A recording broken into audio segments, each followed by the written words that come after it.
همه میدونیم که مهره زنگ زده اصلا چقدر داستان داره باز کردنش، کاری ندارم با اسپرم میتونی باز بکنی، اما ببین یه آچار یه سرتق یه سررنگ اومده گذاشته نمیتونه باز کنه، با یه آچار دیگه طول کارو داره بیشتر میکنه. اینجا فیزیک دبیرستان رو یادت بیار، تو ایران هم لوله میندازن طول کارو بیشتر میکنن. طول کار وقتی بیشتر بشه رو نقطه پایانه انرژی بیشتری میتونی بذاری و به راحتی مهره زنگ زده تو باز بکنی. حالا اینجا ما یه مهره داریم که یه ذره نسبت به سایز آچارمون کوچیک‌تره، خب یه کوچولو، و میخوایم فقط یه سفت بکنیم یا باز بکنیم. حالا اصولی هم نمیخوایم زیاد به قضیه نگاه کنیم. مثلا فکر نمی‌کنم ورداره مثلا کلید بیاره، فکر گفتم حالا چی میخواد بیاره، حالا کلید، واشر، هر چیزی، فقط باز بشه کارم و با این قیمت هم نمیتونی بری آچار بخری. این راهکار کارت. حالا اینجا دیگه این مهره ما خیلی کوچیک‌تر نسبت به آچارم.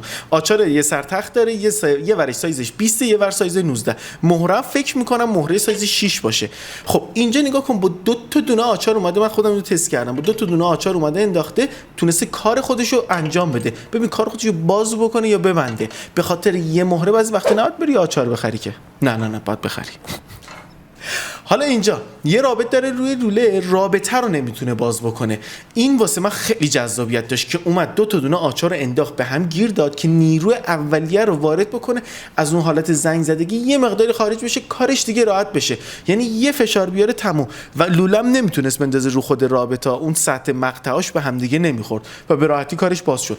اصلا تو این عروسک رو دیدی دست من؟ این کار تاپ تولا، کاری نداریم. اگر از این سبک ویدیو دوست داشتی حتما پیج کالامران رو فالو کن.